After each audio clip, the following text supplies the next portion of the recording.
A'udzu billahi minasyaitonir rajim. Bismillahirrahmanirrahim. Wa bihi nasta'inu ala umurid dunya waddin.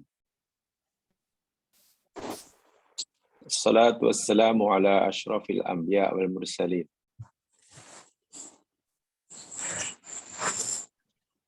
Nabiyina Rasulina Muhammad wa ala alihi wa ashabihi wa atba'ihi ila yaumiddin. Rabbi shrah li sadri wa yassir li amri wahlul 'uqdatam min lisani yafqahu qawli. Raditu billahi rabba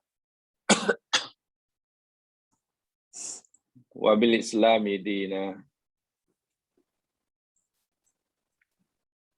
wa bi Muhammadin nabiyya wa rasulah. Bismillahilladzi la yadurru ma ismihi syai'un fil ardi wala fis sama' wa huwas samiul alim. Bismillahilladzi la yadurru ma ismihi syai'un fil ardi wala fis sama' wa huwas samiul alim. Bismillahilladzi la yadurru ma ismihi syai'un fil ardi wala fis sama' wa huwas samiul alim. Qala Allah Ta'ala fil Qur'anil Azim ba'da a'udzu billahi minasyaitonir rajim. Wa ka'ayyin min nabiyyin qatala ma'ahu ribbiyuna katsir fama wahanu lima asabahum fi sabilillah wa ma da'ufu wa mastakanu wallahu yuhibbus sabirin.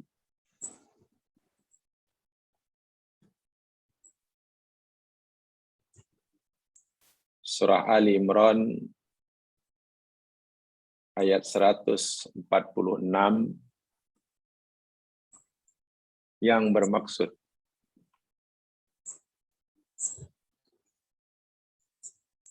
dan betapa ramai, betapa banyak nabi yang berperang bersamanya pengikut-pengikut setia yang takutkan Allah dalam jumlah yang besar. Tidaklah mereka merasa lemah sebab apa yang menimpa mereka di jalan Allah.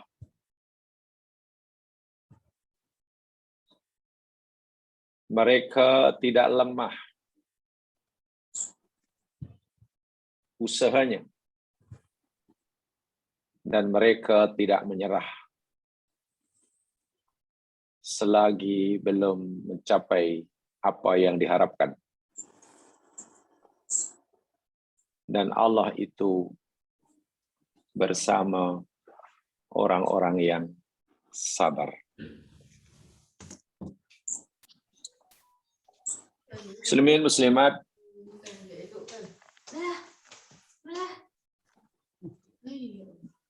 mungkin Puan Nurmah Abdullah tolong tutupkan audio.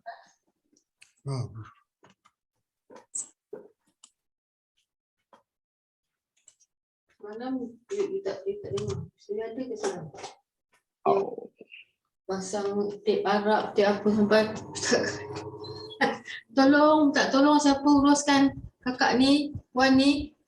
Lagi dipicit lagi macam-macam keluar. Tergendala kelas dekat 3-4 minit, dekat 5 minit jugalah. Begini Ustaz Sulaiman. Minta tolong. Tolong tutupkan dia punya audio. Malah pasal audio Hai. tu. Puan Yati, Puan Nurmah. Audio tolong tutup. Nanti ada tu alamat I tu. Nama you kan?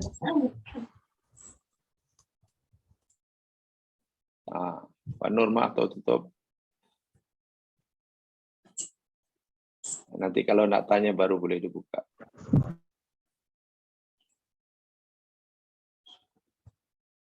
Ajak Nurmah. Apa ni? Apa Nurmah siapa ni?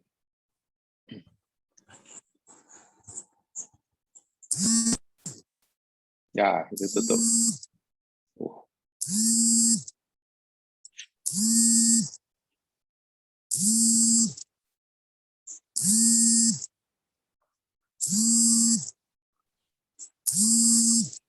Ada yang boleh bantu tutup.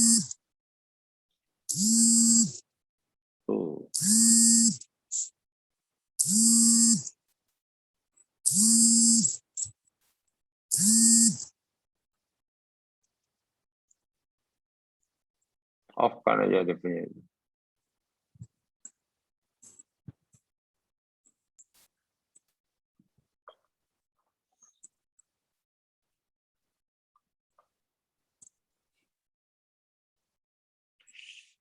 Jamaah yang dirahmati Allah sekalian, selepas kita pelajari tentang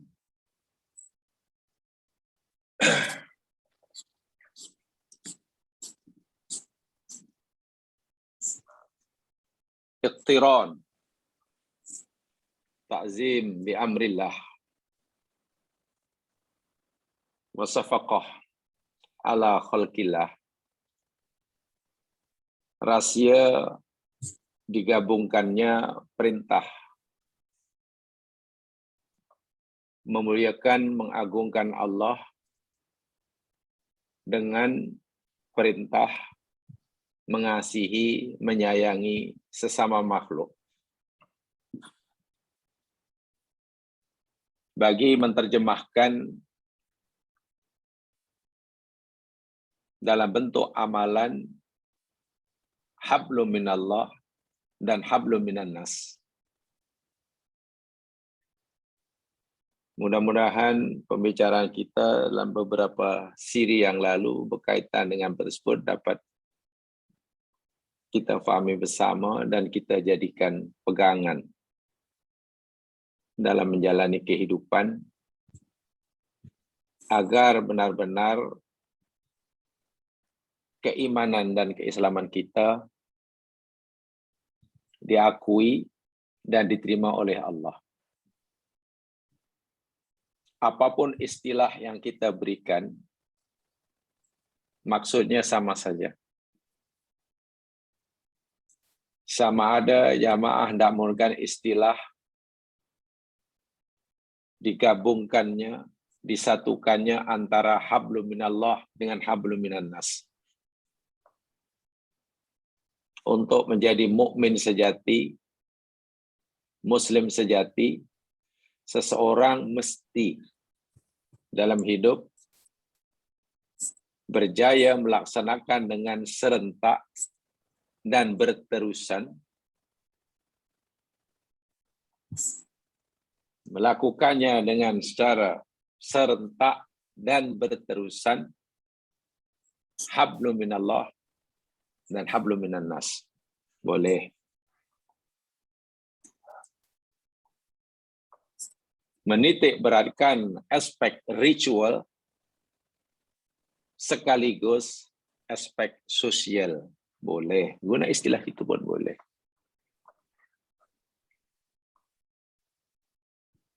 Perbuatan kita, amalan kita mesti mencerminkan sikap kita mengagungkan perintah Allah dalam bentuk mengasihi sesama makhluknya. Boleh. Atau untuk menjadi orang mukmin yang sebenar, diiktiraf dan diakui oleh Allah, kita mesti menyatukan antara al-iman dan amal soleh. Alladzina amanu wa sallu. Silakan guna istilah yang mana yang mungkin mudah dimengerti. Tapi intinya sama. Itu yang telah kita pelajari selama ini. Sekarang kita bertukar tajuk yang baru. Tak boleh tutup lagi itu audio.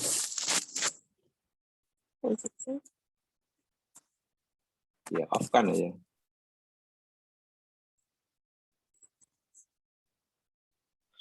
Sekarang kita tukar tajuk yang baru. Yang sebagiannya satu siri telah saya sampaikan 2 minggu lepas. Tajuk ini saya berikan judul, topiknya yakni Asrarul Hauqalah. Mungkin yang sekalian telah mendapatkan, telah menerima nota ini berikan. Ya. Asrarul Hauqalah. Rahasia Hauqalah. Hauqalah itu yakni ucapan la haula wala quwwata illa billah. Hauqalah yakni ucapan la haula wala quwwata illa billah. Kalau ucapan bismillah dipanggil basmalah. Ucapan alhamdulillah dipanggil hamdalah. Ucapan Allahu Akbar dipanggil takbir. Ucapan subhanallah dipanggil tasbih. Ucapan astaghfirullahaladzim dipanggil istighfar.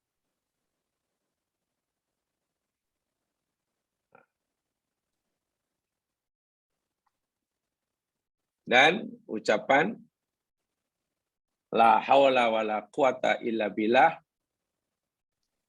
disebut al-hauqalah.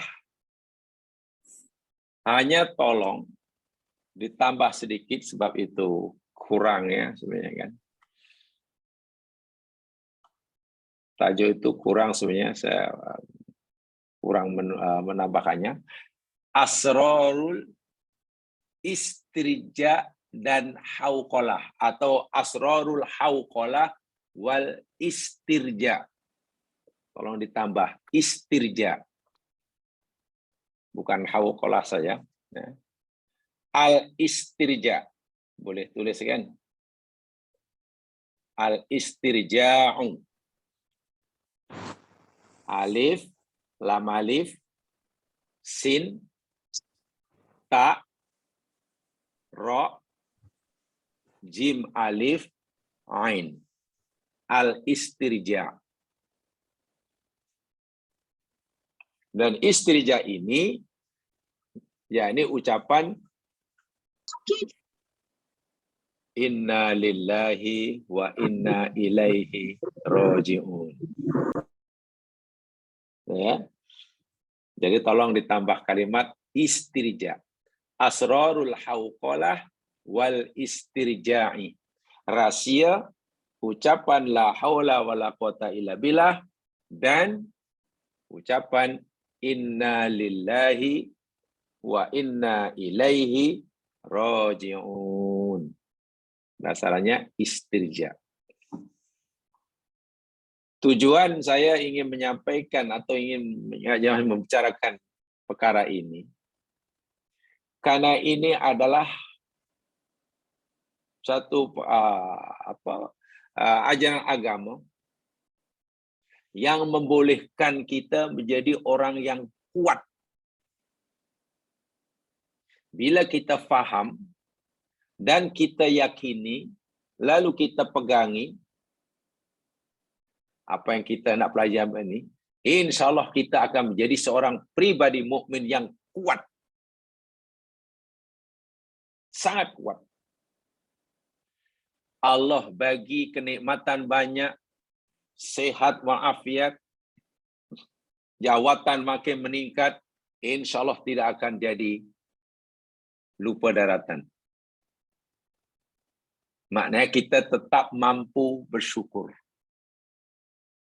tidak tergoda, tidak silau dengan nikmat yang melimpah-limpah. Jika kita fahami ajaran yang satu ini. Sebab bila hauqalah, rasa hauqalah dan istijak tidak difahami dengan baik dan tidak dipegangi, jangankan dapat nikmat banyak, jangankan jawatan yang tinggi, belum seberapa banyak nikmat yang Allah berikan, dia sudah lupa daratan. Bukan tambah dekat dengan Allah, tapi malah tambah jauh. Apa sebabnya? Ya, belum faham, belum mengerti betul apa itu hauqalah. La haula wala quwwata illa billah. Dengan pemahaman ini juga insya Allah kita akan menjadi orang mukmin muslim yang kuat. Bila tertimpa musibah seberat apapun, kita tidak akan kehilangan pedoman, kita tidak akan kehilangan arah, kita tidak akan jatuh, tapi tetap kuat, teguh. Bila kita memahami rahsia inna lillahi wa inna ilaihi raji'un. Dalam bahasa yang mudah, bila kita memahami rahsia dua kalimat ini, la haula wala quwata illa billah dan inna lillahi wa inna ilaihi raji'un, kita akan menjadi orang yang syakir, pandai mensyukuri nikmat Allah sekecil apapun nikmat tersebut, dan akan menjadi orang yang sabir, orang yang sabar terhadap musibah seberat apapun musibah tersebut. Itu matlamat kita. Karena sebagaimana yang kita telah pelajari sambung pada sesi yang lepas, kehidupan manusia ini, ya mas sekalian, di dunia ini, ibaratnya macam duit siling itulah, koin, duit siling, yang ada dua face tu, dua muka tu, ada dua sisi tu. Yang sebelah tulisannya sabar, yang sebelah syukur. Lalu kita baling, katalah, baling jatuh. Mungkin yang di atas sabar. Mungkin kita baling lagi, syukur. Hidup ini hanya itu saja. Kita hanya diwajibkan oleh Allah, kalau tidak sedang diwajibkan untuk bersyukur, ya kita diwajibkan untuk bersabar. Bila Allah bagi kita nikmat, kita sedang merasakan Allah bagi nikmat sekecil apapun, kita akan jadi orang syukur. Apalagi nikmat yang besar. Orang bersyukur pasti akan hilang sifat-sifat takabur, sifat takatur, lupa daratan, hubbud dunya, lupa akhirat, tidak akan ada. Tidak akan wujud. Nanti kita jelaskan lebih panjang. Nabi Sulaiman contohnya. Zulkarnain contohnya. Dan sahabat-sahabat Nabi contohnya. Dan kedua, kita hanya disuruh bersabar bila berlaku musibah. Apapun jenis musibahnya, berat ataupun ringan, kita disuruh bersabar. Orang bersabar, orang yang tidak akan hilang pedoman. Tidak akan putus tali pegangannya. Dia tetap kuat. Hidup tuh hanya ada dua itu saja pilihannya. Kalaulah Allah tidak suruh kita untuk bersyukur karena kita sedang senang, ya Allah suruh kita bersabar. Ada kalanya kita sehat, wajib kita syukur. Ada kalanya kita sakit, wajib kita sabar. Ada kalanya kita mendapatkan sesuatu yang kita suka, kita disuruh bersyukur. Ada kalanya kita kehilangan sesuatu atau orang yang kita cintai. Wajib kita sabar. Dua saja. Sabar, syukur. Syukur, sabar, syukur. Kalau tidak sabar, ya syukur. Kalau tidak syukur, ya sabar. Berjaya dunia akhirat. Siapapun kita. Orang dahulu ke orang sekarang ke, lelaki ke, perempuan ke, baru masuk Islam ke, sudah lama masuk Islam ke, hanya dua ini saja. Sabar, syukur, sabar, syukur, sabar, syukur. Kenapa ya saya kata sabar? Mungkin jamaah masih ingat ya ketika kita bicara tentang surah Wal Asri. Ini saya mukadimah dahulu, sebab ini memang mungkin nanti agak panjang kita bicara dengan tajuk ini. Mungkin masih ada yang ingat kita bicara surah Asri tentang sabar dahulu. Watawasau bis-sabr. Kan ada tingkatan-tingkatan ya, bila orang ditimpa musibah itu ada tingkatan. Ada 4 tingkatan. Paling bawah sekali yakni jazi, mengeluh. Nah, itu memang tidak dibenarkanlah. Rugi, mengeluh, sedih, mengeluh. Seakan-akan Allah tidak berlaku adil, itu hilang segala-galanya. Rugi dunia akhirat. Nah, barulah naik sabar. Dan sabar itu yakni tingkat terendah bagi seseorang yang beruntung. Kalau kita ingin jadi orang beruntung, minimum sabar bila itu musibah.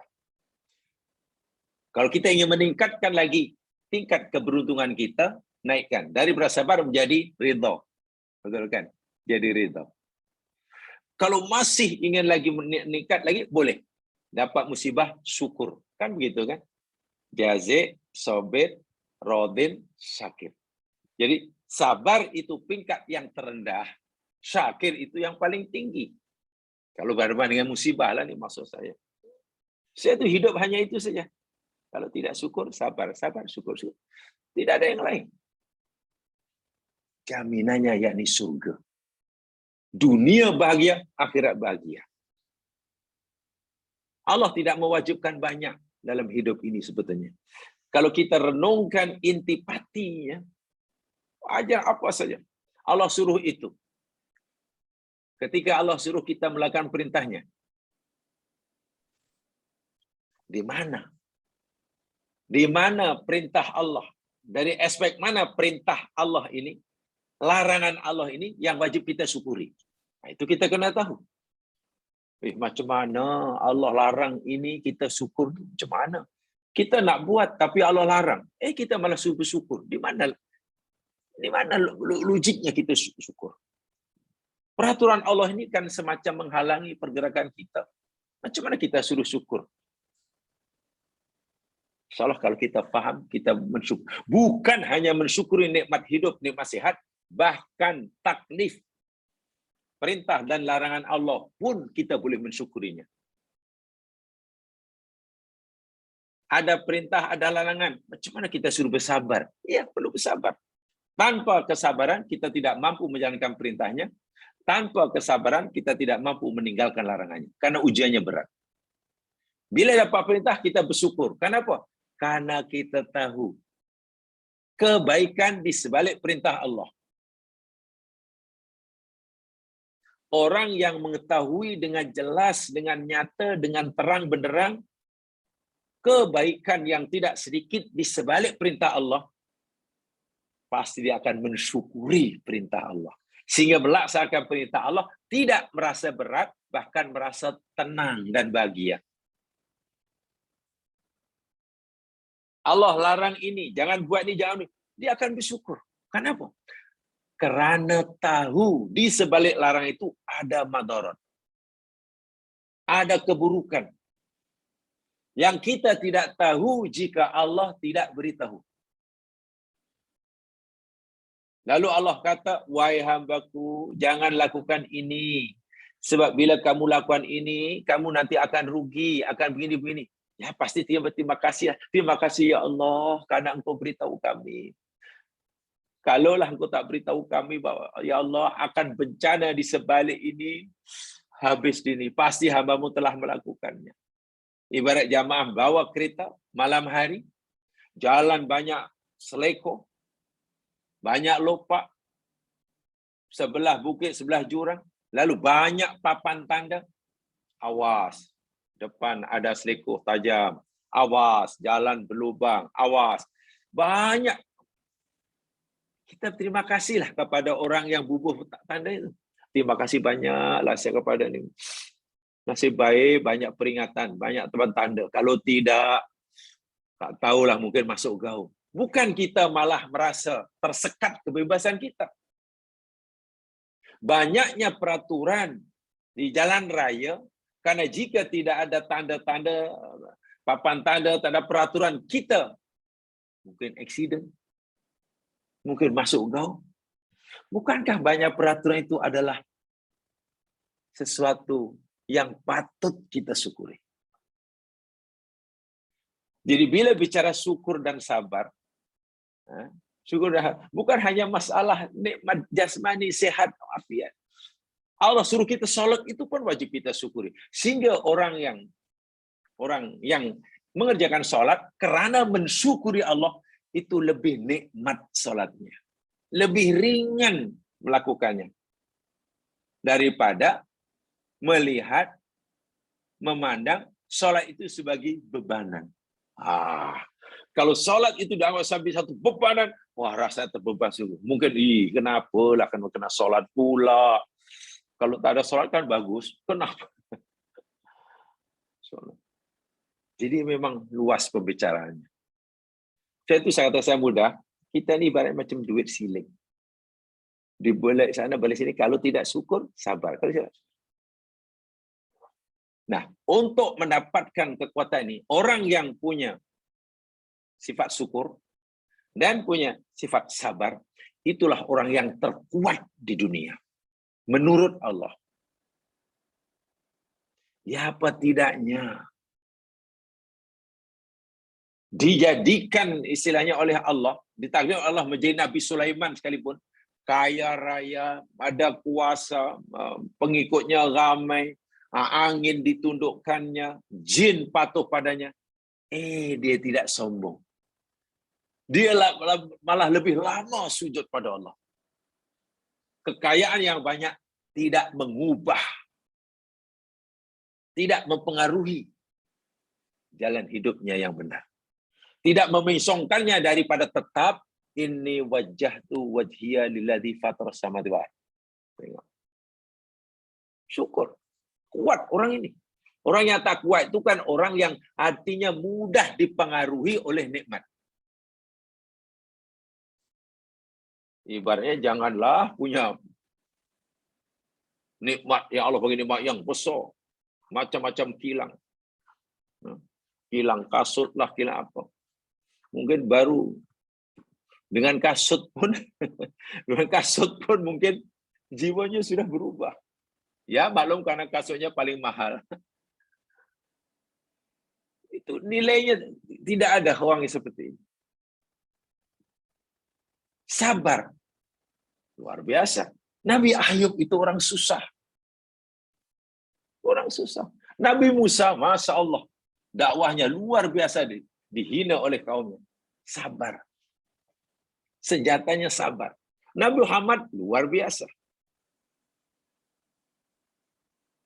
Syakir. Sobir. Syakur. Sobur. Nama Allah. Syakur itu nama Allah. Sobur nama Allah. Nah, apa yang kita nak pelajari ini? Dua inilah. Kita maukan kekuatan yang memberikan kekuatan, energi pada diri kita, khasnya jiwa dan hati kita, agar kita menjadi orang yang sangat kuat dalam menjalani kehidupan di dunia. Sama ada ketika kita sedang senang lenang, diberi nikmat, kita tetap berada di jalan yang benar, tidak terpedaya dengan kenikmatan dunia. Kita tetap tidak tergoda atau terpesong ketika kita ditimpa musibah sebesar apapun. Kita tetap betul sabar. Nah, mari kita pelajari ini. Dan saya berikan tajuk rahsia di sebalik kalimat la haula wala quwata illa billah dan rahsia di sebalik kalimat inna lillahi wa inna ilaihi rajiun. Asrarul hauqalah wal istirja tajuknya ya. Tolong ditambah istirjanya ya, itu tidak. Baik, itu. Yang kedua, yang ini sampaikan juga, mungkin ada yang terlintas dalamnya. Napalah kita dibaginya nota yang gundul, yang buta, tak ada baris, macam mana aku nak baca, katanya. Ini semua bahasa Melayunya sepatah harap pun, tak sepatah haram pun tak ada, macam mana nak baca. Memang ini saya sengajakan jangan sekalian. Tujuannya pertama, ya supaya kita menambah ilmu lah. Ya, kita belajar bahasa Arab sikit-sikit, kita belajar harfiah. Sekian jamaah menyimak. Tujuannya begitu, simak satu persatu. Nah, kita belajar harfiah, jadi bukan hanya bertambah ilmu daripada isi pengajarannya, tapi manalah tahu nanti kita bila baca hadis Nabi yang tak ada baris, sudah mulai boleh baca. Tidak terkejut. Jangan mana nak baca saya tiba-tiba tak berbaris, sudah hilang semangat. Jangan. Nak baca buku agama tak ada baris, Allah habis. Saya yakin pasti hati kita tersentuh. Ada satu YouTube. Buddha ini yakni keturunan Chinese. Orang tuanya Cina, orang ini. Kalau tidak salah duduk di mana ya? Di Dubai ke apa? Dan dia Muslim. Mula-mula orang tak tahu yang dia Muslim. Masih kanak-kanak, ditanya. Dan rajin dia menghadiri kelas bahasa Arab. Lalu ustaznya ini tanya, macam mana awak begitu minat sekali bahasa Arab? Awak bukan orang Arab. Awak pula ini. Awak bukan orang Arab, awak bangsa Cina. Jadi dia fikir mungkin belum Islam. Ya, dengan cerita, jawaban kanak-kanak berbangsa Chinese yang Muslim ini apa? Ya Ustaz, saya ingin belajar bahasa karena saya seorang Muslim. Dalam hati saya, subhanallah. Yang motivate diri dia belajar bahasa Arab, dia kata, sebab saya Muslim. Menitik air mata usahanya mengajar. Maknanya bagi sekanak-kanak ini, rasanya aib bagi seorang Muslim bila tidak tahu bahasa Arab. Karena bahasa Arab kan bahasa Quran. Bagaimana mungkin seorang Muslim tidak ada alasan untuk tidak tahu? Alasan saya satu aja. Saya bukan ingin bercakap dengan saya. Karena saya Muslim. Saya ingin tahu bahasa Arab. Sebab nanti saya ingin belajar hadis. Kita hadis tidak ada baris. Macam mana aku nak baca? Ya mau tak mau, bacalah. Macam-macam orang ingin belajar bahasa, motifnya macam-macam. Yang motivate dia, saya nak belajar bahasa Jepun supaya nanti boleh jadi. Saya nak belajar bahasa Perancis, tujuannya macam-macam. Saya nak belajar bahasa Mandarin. Saya nak belajar. Tapi budak ditanya kenapa awak belajar bahasa Arab? Apa motivasi awak nak? Jawabannya, saya seorang Muslim. Kitab-kitab warisan turas agama Islam itu kebanyakannya bahasa Arab. Selain Al-Quran, semua kitab-kitab sumber agama Islam ini tidak ada baris. Macam mana aku tidak nak membacanya? Kalau ada baris pun seperti Al-Quran, lalu apa? Rasanya tidak puas sebagai orang Muslim kalau hanya mampu membaca. Sebab itu aku ingin menguasai bahasa Arab. Saya kagum dengan budak Cina. Nah itu. Ya akhirnya ya sekarang sudah jadi pandai lah. Jadi sengaja saya sampaikan ini, saya ingin mengajak sama untuk belajar sama bahasa Arab. Sebab itu sengaja memang bahasa Arab dan tak berbaris. Tak baris. Tapi jangan khawatir tentang maknanya, insya Allah kita pelajari sama. Itu tujuan saya. Sebab nanti kalau dah diterjemah dalam bahasa Melayu, kan tidak ada tambahan ilmu tentang bahasa Arabnya. Ya, anggap sajalah ini campur sampai belajar bahasa Arab. Itu saja. Jadi ada manfaatnya, insya Allah. Ada manfaatnya. Boleh ya? Tuh tujuan saya. Jadi mudah-mudahan semua sudah dapat diantar dan tolong disimak saya. Yang ketiga, jemaah sekalian, sebetulnya bagian pertama daripada tajuk ini tadi saya sebutkan sudah kita pelajari sama 2 minggu lepas. Rabu yang sebelumnya lagi, 2 Rabu yang lepas. Ya, ini ayat di bagian pertama ini. Ya, jadi mungkin nanti hanya saya singgung sedikit sahaja supaya kita tidak lupa sebelum kita sambung penjelasan berikutnya. Dan saya tekankan lagi sekali, tujuan kita belajar ini adalah syarat yang yang kita perlukan supaya kita ini jadi orang kuat dalam jalan kehidupan. Dapat nikmat, jiwa kita tetap kuat. Tidak takatsur, tidak tafakhur, tidak sombong, tidak angkuh, tidak lupa daratan. Dapat musibah, kita jadi sabar. Macam mana nak buat? Ya, kita kena punya kefahaman yang betul. Kita kena faham betul. Kenapa Allah bagi kita kenikmatan? Kenapa Allah bagi kita musibah? Bila kita faham kenapa ya, apa agak-agak rahsia, hikmah. Allah bagi saya sihat ya. Kenapa ya Allah bagi saya sakit ya? Bila itu kita fahami, kita akan jadi kuat. Jiwa kita kuat.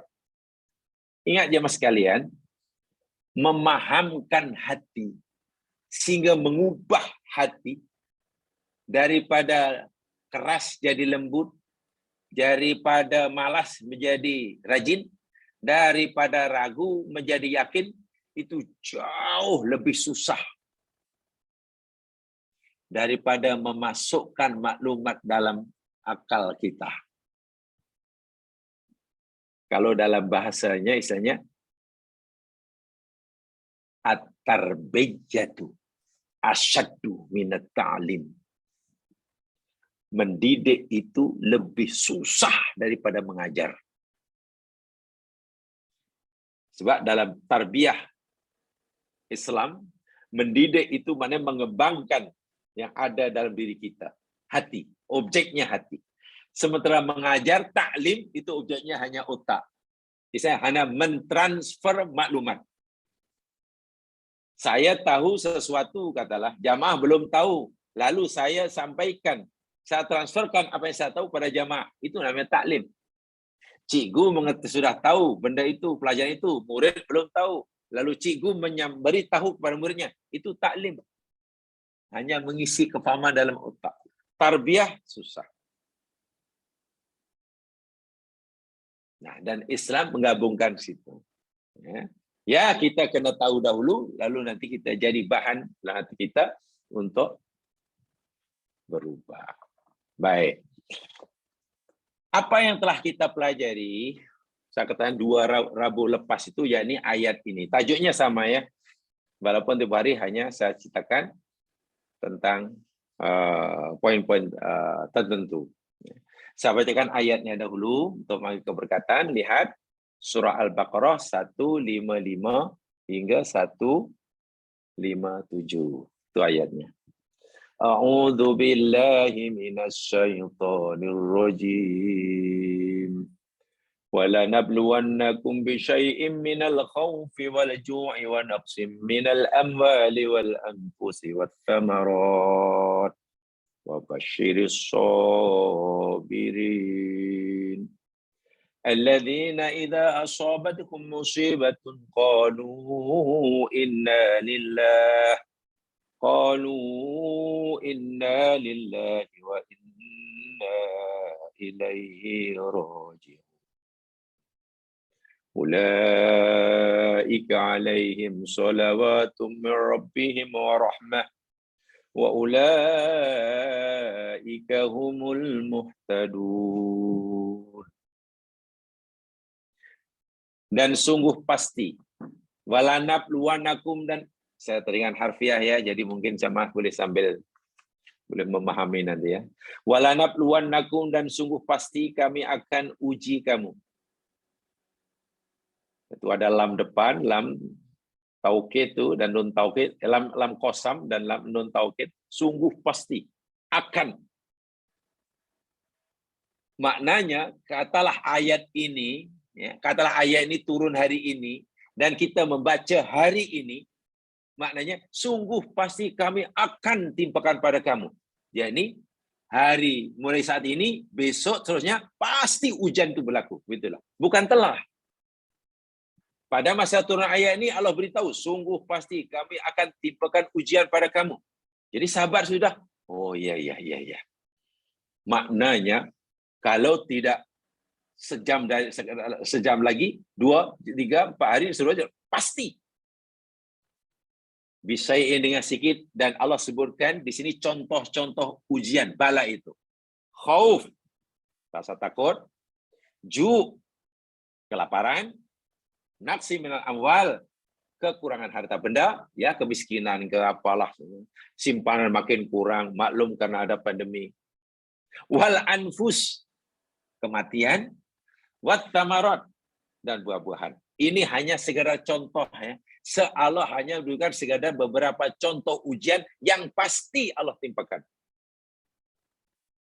Kesimpulan yang boleh kita ambil pelajaran, tolong dicamkan betul dalam hati kita. Ujian, bala, itu adalah suatu yang pasti dalam hidup manusia. Pasti. Selagi manusia itu hidup, pasti akan diuji. Karena ia pasti, maka tidak ada jalan lain, tidak ada cara lain yang bijak untuk kita ambil, kecuali kita sentiasa bersedia menghadapinya. Itu saja. Karena bila kita ada persediaan untuk menghadapi ujian, tiba-tiba ujian itu tiba, kita tidak terkejut. Kita tidak terkejut. Lainlah kalau Allah sudah kata pasti, tapi kita macam tak yakin. Karena tak yakin, kita tidak membekalkan diri kita dengan bekalan. Dengan bekalan tidak ada. Akhirnya bila berlaku musibah, itu yang terkejut loh. Terkejut luar biasa. Betul-betul lah, saya macam tak tahanlah sebesar ini ujian. Tempoh hari telah saya katakan, berat atau ringannya ujian, besar atau kecilnya ujian daripada Allah, bukan terletak pada ujiannya. Bukan. Tapi besarkah, kecilkah ujian itu, berat atau ringankah, yang ini terletak pada hati kita. Orang yang hatinya sudah ada bekalan, persediaan menghadapi ujian itu terasa ringan ya mas sekalian. Tapi bila kita kosong, tak ada bekalan, berat. Orang pergi ke luar negeri, bekalannya cukup. Pasport ada, uang ada, kesehatan ada, atau pergi Makkah lah, pergi haji. Segala perkara cukup diberitahu, nanti di Makkah gini-gini bulan, lalu disiapkan kesehatan. Ya sampai sana ada ujian, tenanglah. Orang lain batuk-batuk, dia tak batuk. Orang lain tak tahu nak baca apa, dia sudah tahu. Orang lain tak reti nak gimana, dia sudah tahu. Relax. Karena bekalan cukup. Coba kalau tanpa bekalan. Tak kejut je mas sekalian. Belum sampai sana, baru sampai airport pun sudah terkejut. Iya ke? Lah, iya ke? Faham ya? Ini yang Allah ingatkan tuh. Jadi jangan berfikir mungkin atau tidak ujian itu. Bila kita sakit, bila kita sehat, jangan kita berfikir nanti kita agak-agak sehat terus atau sakit ya. Tidak mungkin orang sehat terus, suatu hari pasti akan sakit. Tidak mungkin orang senang terus, suatu hari pasti akan susah. Tidak mungkin orang akan berjaya terus, pasti akan. Nah, benda yang pasti itulah yang Allah katakan. Persiapkan diri kamu. Bila kamu ada persiapan, ada persediaan, ada bekalan, ujian itu menjadi ringan. Ujian itu menjadi ringan. Apa bekalan untuk menghadapi ujian? Apa bekalan yang perlu kita selesaikan dalam hati untuk menghadapi ujian? Tak kira berat atau kecil. Wa basyiris sabirin. Beri kabar gembira pada orang yang sabar. Sabar rupanya. Allahu Akbar. Sabar. Jadi mempersiapkan diri bekalan sabar itu adalah sentiasa, bukan baru nak mencari kekuatan untuk sabar ketika berlaku musibah. Tidak mungkin lah. Seluruh orang nasihati sabarlah. Mungkin dia, yalah awak bolehlah cakap sabar. Saya. Ya sebab tak ada bekalan, tak ada modal. Nah inilah yang kita nak beri. Macam mana? Apa itu sabar? Dan supaya kita ini sentiasa ada sifat, ada potensial, ada bekalan untuk sabar. Bila masa diperlukan, sudah ada. Gitulah. Kita sudah punya kekuatan untuk bersabar. Dan bila masa diperlukan, sudah muncul. Tidak perlu tanya ustaz sana, tidak perlu tanya ustaz sini, tidak perlu tanya ulama sana, macam mana, tak perlu. Allah sendiri boleh memberitahu kita. Tanya pada Allah, ya Allah, Engkau suruh kami bersabar. Macam mana, apa itu sabar itu ya Allah? Bagaimana sabar yang sebenarnya menurutmu ya Allah? Karena Engkau suruh kami sabar. Dan cara untuk menghadapi ujian yang paling berkesan, paling ringan, paling mudah, yakni sabar. Tapi sabar itu macam mana ya Allah? Tanya pada Allah. Allah jawab. Ayat berikutnya itu. 156.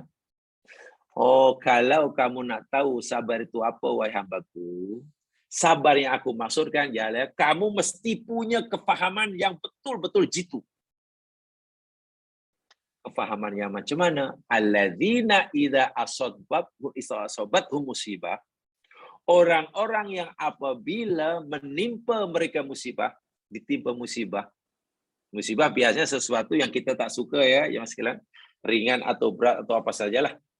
Qalu, mereka berkata. Bukan hanya berkata dengan lidah sebetulnya. Qalu, mereka yakinnya. Inna lillahi wa inna ilaihi raji'un. Itulah orang sabar.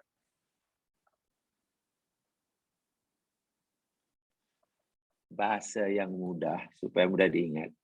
Orang yang sabar ialah, kata Allah, orang yang bermentaliti istirja. Orang yang bermentaliti istirja. Bermentaliti istirja itu maknanya jiwanya sudah merekat di sana kalimat inna lillahi wa inna ilaihi raji'un. Itu bukan hanya di bibir, tapi sudah melekat dalam hatinya. Inna, sesungguhnya kami, lillah, milik Allah. Wa inna, dan sesungguhnya kami, ilaihi, kepadanya. Roji'un, orang-orang yang akan kembali. Allahu Akbar, walillahil hamd. Mudah ya? Tidak perlu tanya dahulu sana sini sudah. Ini jawabannya. Allah sendiri sudah menjawab. Sabar itu ialah kamu bermentaliti istirja. Istirja itu kamu hendaklah yakin, seyakin-yakinnya bahwa segala-galanya ini milik Allah. Bumi, langit dan isinya ini milik Allah, termasuk diri kamu. Termasuk kesehatan kamu. Termasuk anak kamu. Termasuk pasangan hidup kamu. Termasuk kekuasaan yang sekarang di tanganmu. Bahkan apa? Sebut apa saja. Sebab Allah kata semuanya milik Allah. Itu pertama yang perlu kita lekatkan dalam diri kita, yang perlu kita semaikan dalam hati kita. Segala-galanya milik Allah. Nah, di sinilah bila kita sudah hati kita sudah segala-galanya milik Allah. Saya tak punya apa-apa. Kesihatan saya itu pun milik Allah, Allah yang bagi. Mata milik Allah, Allah yang bagi. Rumah yang besar, harta yang banyak, pengikut yang ramai, kuasa itu milik Allah. Ini pertama kita yakinkan itu. Nah, disinilah rahsia hauqalah. Paham ya? Orang yang meyakini segala-galanya milik Allah, itulah rahasia kalimat la haula wala quwata illa billah. Jadi kalau Allah, ibaratnya kalau kita berdialog dengan Allah lah, wahai hambaku, kalau kamu ingin jadi orang yang sabar, orang yang kuat, pertama, kamu mesti meyakini bahwa segala-galanya milik aku.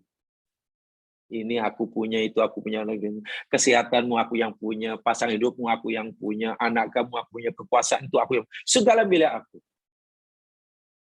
Mungkin kita tanya, ya Allah, kalau segalanya milikmu, ya Allah, lalu apa milik aku? Milik diriku ini apa, ya Allah? Oh, untuk kamu, la haula wala quwata illa billah.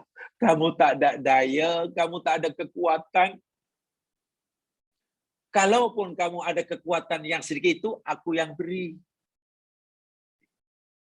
Kalau sekarang kamu ada sehat, itu pun aku yang bagi. Kamu sebenarnya tidak punya daya apa-apa untuk memastikan diri kamu sehat.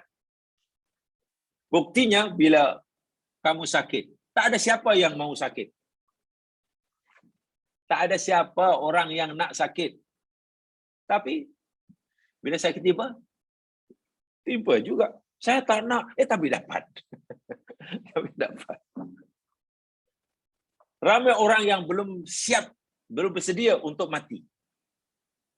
Tak ada kan orang yang mau mati, orang yang waras fikirannya. Tak bila tiba, macam nak tolak. Tak nak, tapi kena.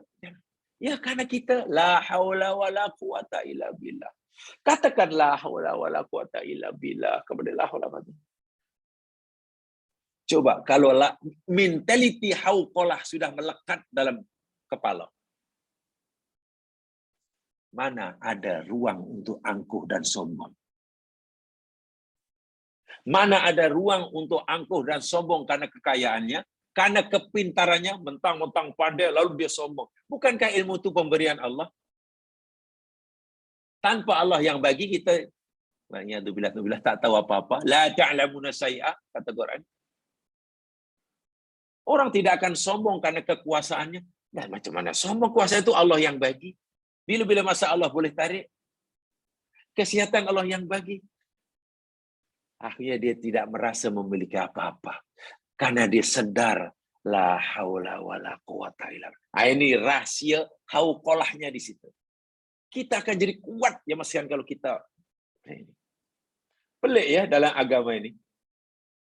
Peliknya ya ini orang yang akan mempunyai kekuatan dalam hidup ini, dalam menghadapi apa saja.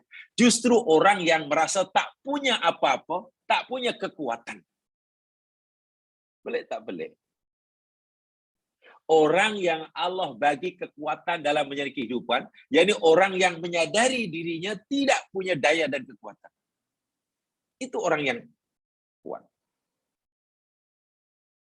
Sebab itu dia hilang segala-galanya. Dia tak kisah. Macam mana sekarang dahulu tempoh hari saya ada punya, sekarang dah tak ada. Ya apa susahnya? Saya tidak susah. Saya tidak kehilangan apa-apa. Karena selama ini pun yang hilang itu bukan milik saya. Yang hilang itu milik Allah. Sekarang Allah ambil, ya sudah. Masya Allah. Bila itu karena sekarang sudah milik Allah, itulah wa inna ilaihi raji'un. Sekarang semuanya kembali pada Allah. Ya sudah. Tempoh hari kita kan ada kuasa, ada sekarang. Ya, tanya masalah kan memang itu Allah yang bagi. Kuasa Allah yang bagi. Sekarang kuasa itu Allah ambil. Ya sudah, saya tidak kehilangan apa-apa. Diri ini tidak merasa kehilangan apa-apa. Macam mana awak tidak merasa kehilangan kuasa? Sebab selama ini pun diri ini tidak merasa punya kekuasaan. Tidak merasa memiliki kekuasaan tersebut. Karena kekuasaan itu milik Allah. Sekarang Allah ambil. Ya sudah. Hanya diri ini bersyukur. Orang lain lah kita kejut. Macam mana awak boleh bersyukur? Hilang kuasa.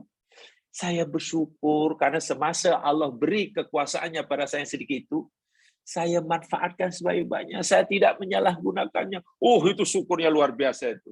Syukur ketika apa jadi milik Allah, Allah ambil semula,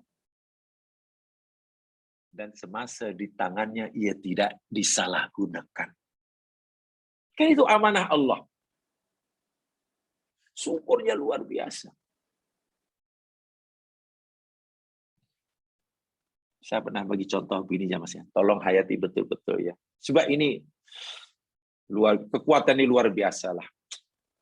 Hanya mungkin kita memang perlu belajar untuk terus ya memahami supaya betul-betul sebati dengan. Saya bagi satu contoh lah. Dahulu kita lahir seorang besar lalu berkeluarga. Setelah berkeluarga pula, kemudian Allah bagi kita anak. Saya mulakan daripada anak ialah ketika Allah bagi kita anak, jiwa kita, pikiran kita, hati kita, kita sudah beritahu awal-awal. Innalillah, ini innalillah, ini innalillah, ya innalillah, la haula wala quwata illa billah. Semua ini milik Allah. Anak yang baru lahir itu Allah yang punya. Kita yakinkan ini Allah yang. Walaupun kita tahu itu darah keturunan kita, darah daging keturunan kita, DNA-nya sama dengan kita. Tapi hati kita yakinkan, oh ini itu milik Allah, itu innalillah. Habis kalau ini macam mana kan selama ini lahir daripada daging awak kan, ya la haula wala quwata illa billah. Saya jumpa dengan pasangan itu pun karena Allah yang menghendakinya. Saya boleh bergerak, boleh melihat dia, Allah mengasihi. Saya boleh melakukan segala-galanya sehingga melahirkan anak. Itu pun karena Allah menghendaki. La haula wala quwata illa billah. Jadi kita sedarkan itu milik Allah, itu milik Allah. Kalau itu milik Allah, kalau anak tadi milik Allah, lalu kenapa sekarang di hadapan kita? Macam mana kita melihat anak sekarang di hadapan kita? Oh, Allah serahkan ini untuk kita jaga sebagai amanah. Sebagai amanah. Semua ini sebagai amanah. Sebab itu pemilik Allah. Seakan-akan Allah kata, wahai hambaku, kamu bersedia menerima amanahku? Bersedia ya Allah. Bersedia. Jadi kalau kamu bersedia, aku serahkan kepada kamu, tolong kamu jaga elok-elok. Ya Allah, bila kami jaga elok, macam mana ya Allah? Kalau kamu jaga elok-elok, seperti mana kehendak aku, nanti aku akan bagi kamu pahala yang besar. Di dunia aku sayang kamu, di akhirat masuk surga. Oh benar ya Allah. Berapa lama ya Allah engkau suruh jaga amanah milikmu ini? Ya tak kekalah. Aku sudah tetapkan masanya, tapi aku tak bagi tahu kamu sekarang. Ya Allah, aku akan jaga. Kita jaga. Dan kita yakin. Yakinkah kita? Anak Allah berikan pada kita, milik Allah dan Allah berikan pada kita sebagai amanah. Semasa Allah berikan itu, anak itu suci ya mas sekalian. Bersih, suci. Tak kira anak siapapun, keturunan siapapun. Kullu mauludin yuladu alal fitrah. Fa'abawahu yuhawidanihi au yasuli au majnisanihi. Setiap bayi yang lahir itu adalah dalam keadaan fitrah, kesucian. Orang tuanya lah yang memberi pengaruh. Sehingga anak itu sama ada dibesar jadi Yahudi ke, Majusi ke, Nasrani ke. Sehingga kanak-kanak yang meninggal diambil oleh Allah sebelum balik, semua masuk surga. Menurut kepercayaan ahli sunnah wal jamaah, kanak-kanak belum balik, mati masuk surga. Kenapa? Bersih. Jadi anak Allah berikan kita sebagai amanah bersih. Suatu saat Allah dah ingatkan, ingat ini aku yang punya. Suatu saat aku akan ambil. Lagi pula kamu udah faham innalillah. Segalanya milik Allah. Dan kamu juga faham la haula wala quwata illa billah. Kamu tak ada daya apa-apa. Kamu tak punya daya apa-apa untuk menentukan anak ini lahir atau tidak. Itu 100% kehendak aku. Masya Allah. Sebab kamu la haula wala quwata illa billah. Ini hauqalah. Kita jaga, kita jaga. Subhanallah, kita tengah menyayanginya luar biasa. Kita tengah mengasihinya luar biasa. Tiba-tiba baru 5 tahun dia meninggal. Maknanya Allah ambil. Seakan-akan Allah, wahai hambaku, sudah cukup. Masa yang aku peruntukkan untuk kamu menjaga amanah aku, cukup. 5 tahun aja, lalu Allah ambil. Dari segi fitrah manusia, karena sudah sangat menyayangi, pasti sedih. Pasti sedih. Bolehlah sedih, tidak mengapa. Tapi jangan sampai kita hilang sabar. Apalagi mengeluh. Di sebalik kesedihan itu mungkin reaksi spontan ya sedihnya. Tapi lah dipikir kembali karena dia sudah faham hauqalah, la haula wala quwata illa billah, sudah faham betul, sudah ada kefahaman. Innalillah sudah faham, innalillah segala milik Allah, la haula wala quwata illa billah, semua sudah faham. Akhirnya dia, ya terima kasih ya Allah. Tiba jadi bersyukur. Bersyukur karena apa? Pertama, masa Allah berikan anak sebagai amanah itu, aku terima keadaan bersih, suci. Selama di bawah jagaanku, aku jaga dengan betul-betul, dan sekarang Allah ambil amanahnya dalam keadaan bersih. Tengok, Allah serahkan amanahnya dalam keadaan bersih, dia ambil, kita serahkan balik dalam keadaan bersih. Kita tidak ada pertanyaan, ya mas sekalian.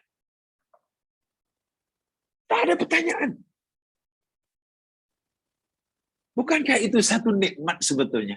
Kalau kita lihat dari aspek itu, kan itu nikmat. Dahlah kita tak ada pertanyaan yang memberatkan kita, malah dapat pahala. Kenapa? Kita terima amanah itu dalam keadaan suci, kita serahkan balik masih dalam keadaan suci. Itu luar biasa itu. Orang yang faham seperti itu akhirnya, Masya Allah, terima kasih ya Allah, karena Engkau pandai. Sehingga keinginan untuk mensyukuri, untuk merasa bertuah karena Allah menghendaki miliknya itu diambil awal, itu akan mengalahkan kehendak nafsunya untuk protes. Kalau ikut nafsu, keinginan nafsu untuk protes, kenapa aku sayang, aku masih sayang, bukan ini alasan, itu nafsu. Bukankah ini satu-satunya? Saya sangat sayang ini. Macam mana lagi nanti? Itu kata nafsu. Tapi karena keinginan kita untuk mensyukuri nikmat Allah. Karena Allah mengambil semula amanah yang diberikan dalam keadaan kita serahkan balik dalam keadaan suci. Dan itu bermakna melepaskan kita daripada bebanan pertanyaan yang dahsyat. Bahkan memberi peluang pada kita untuk dapat pahala. Saat itu pasti seseorang bila diambil anak macam itu, bukan sakit, bukan sekadar mampu bersabar, bahkan mampu bersyukur. Bunyinya memang pelik, sebab mungkin masih asing dalam telinga kebanyakan kita, masyarakat awam. Macam mana ditimpa musibah hilang anak boleh bersyukur? Tengok, kan pelik kan bunyi dia. Tapi orang yang betul-betul faham agama, justru itulah yang dicita-citakan. Kalau boleh bersyukur, minimum sabar, tingkat sikit ridha. Tapi bagi sahabat itu bukan benda biasa. Bahkan itu yang diidam-idamkan. Macam mana supaya aku boleh mensyukuri musibah? Sementara orang awam, jangankan mensyukuri, nak sabar pun masih susah. Orang ni apalah, ini orang sesat agaknya. Orang ditimpa musibah sedihlah, mengeluh. Ini malah syukur. Nah, ini sebenarnya bukan masalah betul tak betul. Faham ke tak faham itu saja sebenarnya.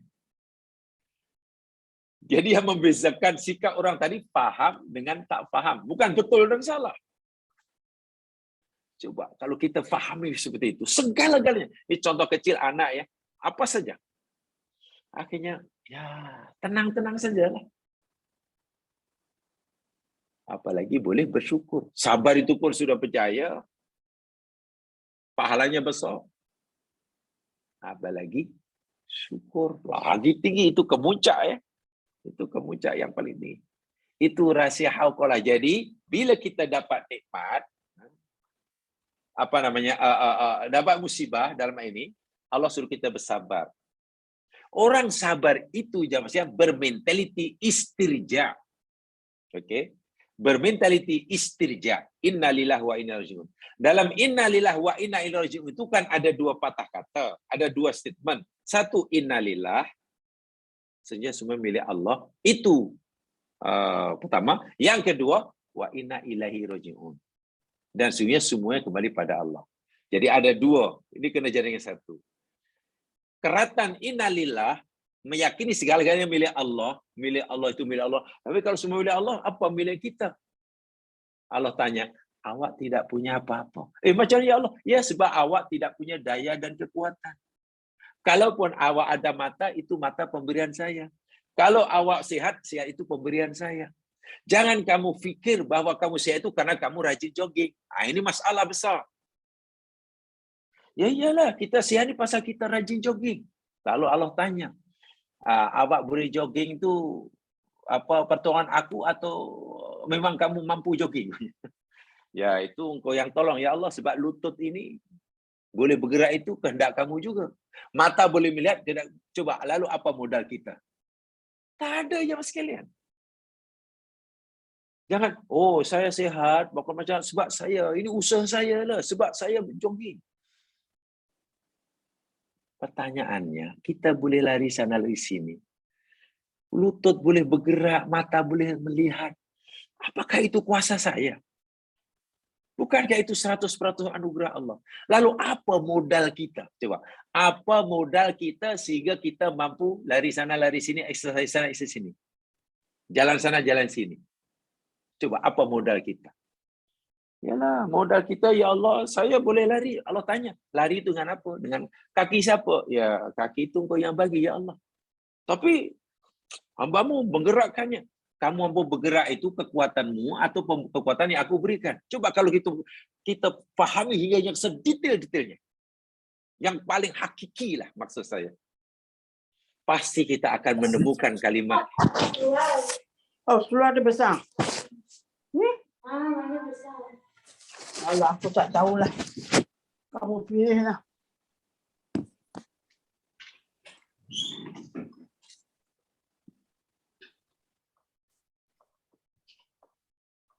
Jadi, kalau kita fahami betul-betul secara detail, Ini boleh. tolong ditutup itu audio. Zoom user itu tolong tutup. Tak tahu siapa namanya. Tidak banyak on tuh dia punya audio. Minyak dia di mana? Ya, tutup yang itu. Yang sedang cakap tuh tolong tutup.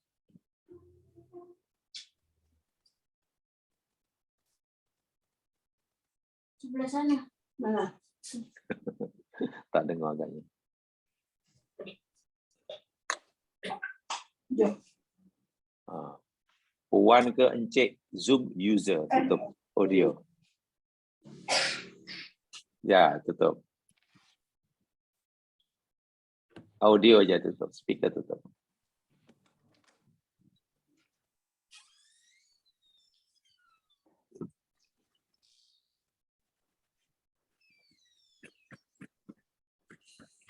Jadi saya ulangi, kalau kita bicara lebih detail je, lebih kepada paling basic. Kalau kami Kata saya nanti resah saya cakap rambut. Tak boleh pakai lah. boleh minta tolong tutup audio dia.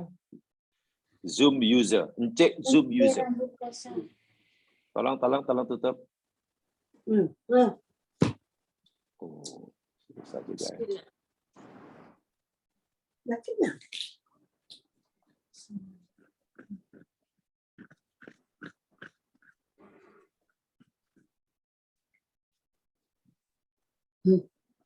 Cubit telinga. Sini taruh. Situ taruh. Admin tak boleh tutupkan ke? Tak boleh ya? Oh, dia sedap mudah semua, telinga tak masuk angin. Tak perasan ya orang. Ada yang boleh bantu? Dayana belum buat kerja lagi. Kalau ada baby kan, memang ada macam. Sebab dia bernyawa. Ya, saya baby. Sebab dia susu mesti dia tidur kan. Tidur Halo, makan. halo, assalamualaikum. Tolong Encik Zoom user tutup dia punya audio. Tak mengganggu lah. Zoom user, Encik Zoom user. Nama dia Encik Zoom. Terima kasih banyak. Okey, jangan usik-usik. Mengganggu banyak. Nanti boleh buka kalau nak tanya, sila. Kalau nak tanya boleh buka, ya. Terima kasih. Jadi saya ulangi yang sekalian.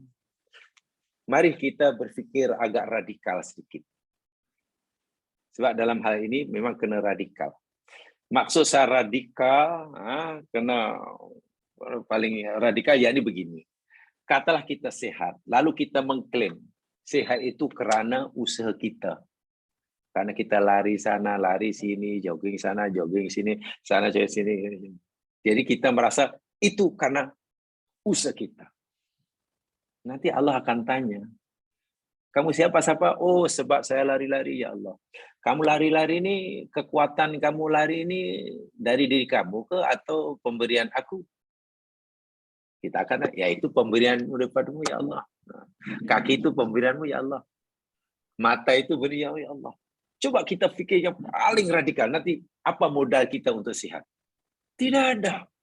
Semuanya daripada Allah. Hingga syarat-syarat, prasarana, semua datang daripada Allah. Itu makna innalillah. Itu makna la haula wala quwata illa billah. Sehingga hidup ini jamaah sekalian, kita akan jadi kuat justru ketika kita merasa tidak punya apa-apa. Saya ulangi. Dalam kehidupan, kita akan menjadi kuat justru ketika kita merasa tidak punya apa-apa. Tapi macam mana tak punya apa yang itu? Semua milik Allah. La haula wala quwata billah. Allah pula, bila hambanya ini merasa tak punya apa-apa, la haula wala quwata illa billah, Allah malah bagi dia kekuatan. Hebat tak hebat? Justru Allah bagi dia kekuatan. Dan kekuatan itu datang daripada Allah. Kita pernah pelajari panjang lebar ya, dahulu dan sini lepas. Ada kaitan, insyaAllah, karena ada modal senang dimamam. Coba, apa kekuatan yang dimiliki oleh Nabi Ibrahim yang betul-betul datang daripada diri Nabi Ibrahim, sehingga Ibrahim boleh selamat daripada mati dibakar? Tidak ada kan? Tak puas tengok kecil. Diusik lagi. Tutup je. Tadi sudah tutup tu. Nak susu. Anak kan bagi opa bagi. Nah, opa bagi tidur.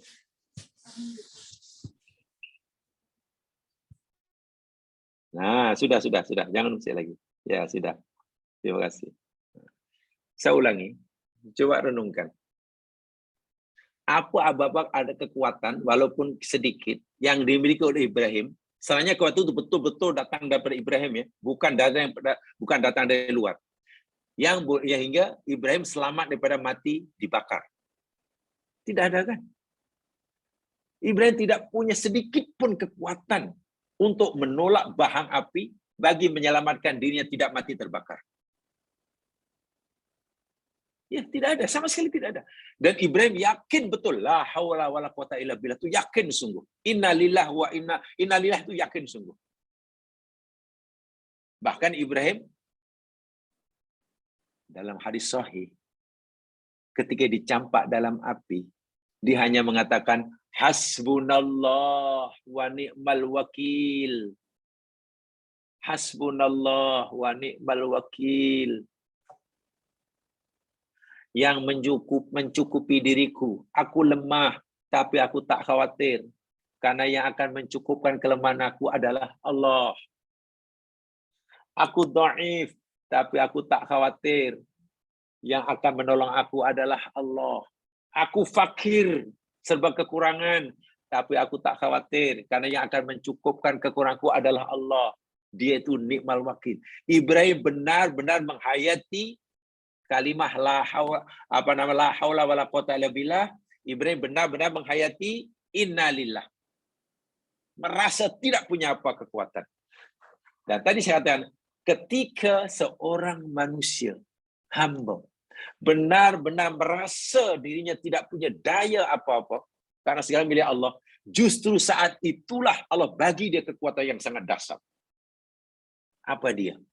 Selamat daripada mati terbakar. Panasnya api pun tiba-tiba bertukar menjadi sejuk. Itu pun kehendak Allah. Itulah belasan. Itu yang saya katakan tadi. Orang yang merasa sangat lemah di hadapan Allah, saat itulah justru Allah bagi dia kekuatan. Kekuatannya mungkin bukan pada dirinya. Kekuatannya yakni sesuatu yang hendak mengancam nyawanya dilemahkan. Api yang panas disejukkan. Dahsyat tak dahsyat? Luar biasa. Kalau difikirlah, apalah ya kekuatan yang dimiliki Rasulullah ketika rumahnya dikepung oleh orang-orang kafir. Setiap kabilah ada wakilnya. Rasulullah nak keluar ni macam mana, rumah dikepung. Dan mereka ingin menangkap Rasul dan membunuh Rasulullah. Lemah sungguh. Dari segi zahir lemah sungguh. Tapi Nabi tahu, hasbunallah wa ni'mal wakil. Betul. Diri sini dalam keadaan yang sangat lemah. Posisi diri ini memang posisi yang sangat-sangat lemah. Tapi tak apa. Aku punya Allah yang boleh memberi kekuatan. Kan innalillah. Innalillah. Kan la haula wala quwata billah. Betul ya Mas Gilan. Nabi diberi kekuatan yang luar biasa keluar daripada rumah dengan selamat.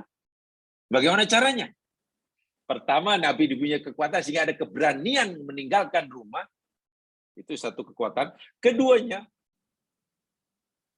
tentara-tentara atau ketua-ketua kafir Quraisy yang mengepung, anak-anak muda yang mengepung rumah Nabi, dilemahkan kekuatannya.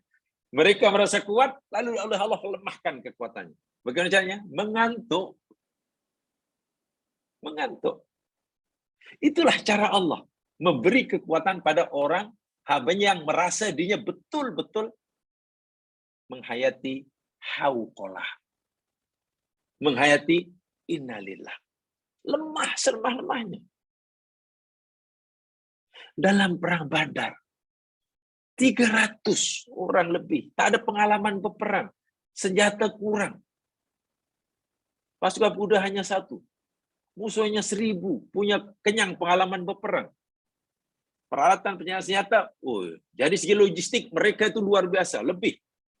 Atas kertas kalah. Tapi tahu Nabi. Justru yang Nabi katakan bukan kamu mesti percaya diri, kamu mesti menang, kamu boleh buat. Bukan itu motivasi Nabi. Nabi waktu itu motivate sahabatnya bukan, wahai sahabatku, kita boleh. Bukan itu. Bukan itu yang digalak, yang disuntikkan semangat. Nabi tidak menyuntik semangat dengan cara kita boleh, merasa dirinya hebat. Bukan. Nabi malah berdoa, menangis sampai mengangkat tangan, merasa menunjukkan kelemahan dirinya. Tiba-tiba Allah bagi kekuatan. Pertama, apa kekuatannya? Allah hilangkan rasa takut dari hati sahabat. Rasa takut tidak ada. Cara kedua, Allah campakkan rasa takut pada hati orang-orang kafir. Bayangkan. Sehingga jumlah yang ramai, bila hatinya takut, jadi lemahlah. Jumlah yang sedikit, karena hatinya dipenuhi dengan rasa keberanian, jadi kuatlah. Itu belum lagi bantuan malaikat.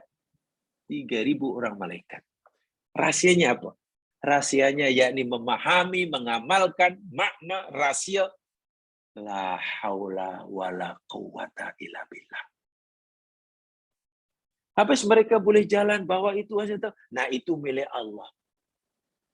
Kuda yang mereka tunggangi itu Allah punya. Kekuatan tangan mereka memegang pedang itu keberberian Allah.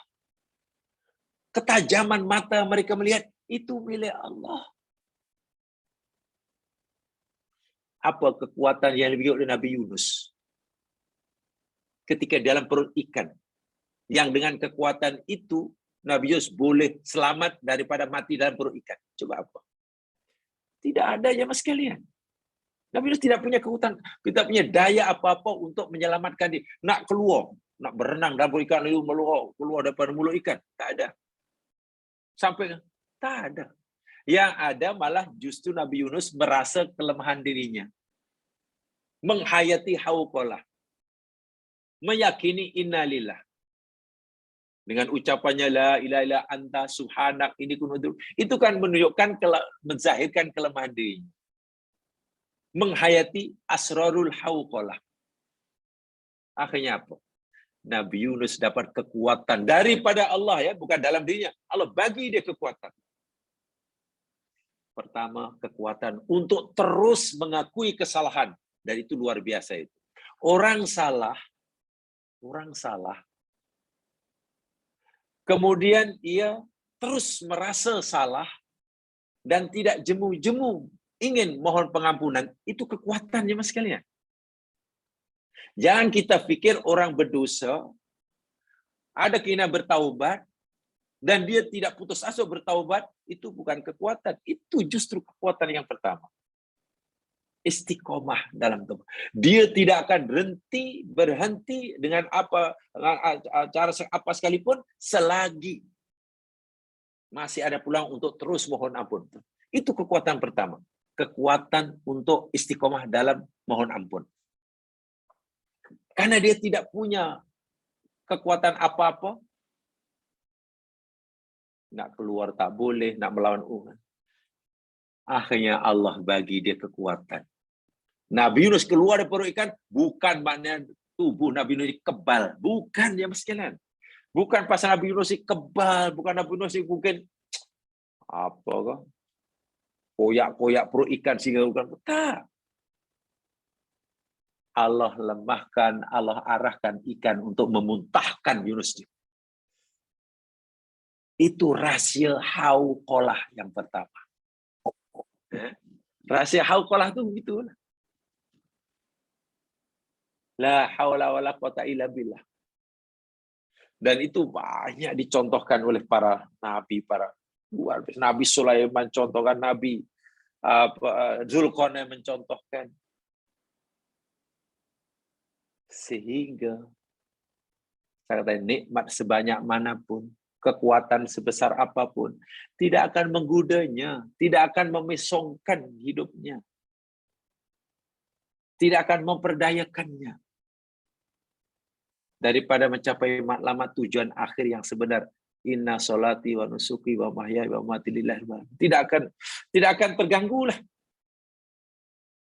dengan kemerlapan kenikmatan yang tidak sedikit. Karena dia tahu bukan miliknya. Karena dia tahu la haula wala quwata illa billah. Paham ya? Itu asrarul hauqalah. Tidak mudah memang untuk kadang itulah. Baru ada sedikit pun sudah ini. Ada sombong. Sombong karena pangkatnya, sombong karena hartanya, sombong karena kecantikannya, sombong karena ilmunya. Banyak orang sombong karena ilmunya ya mas sekalian. Merasa dia yang benar, semua salah. Semua pendapat lain selagi tak sama dengan pendapatnya, salah. Itu sombong. Kerja kemana-mana bawa red card, kartu merah. Jadi macam jadi pengadil lah. Mana-mana yang tak sepadan dengan bagi kartu merah. Masya Allah. Itu sombong. Itu luar biasa itu. Allah tidak suka. Allah tidak suka. Di mana nak mati la haula wala quwata illa billah. Paham ya? Itu mukadimah ya, saya baru menceritakan sedikit asrarul hauqalah kan. Belum asar istirja kan. Jadi tajuknya. Kalau kita punya kefahaman seperti itu jamaah sekalian, kita kuat sehari kuat. Duduklah di rumah minta maaf, rumah stinggan, sting garden misalnya.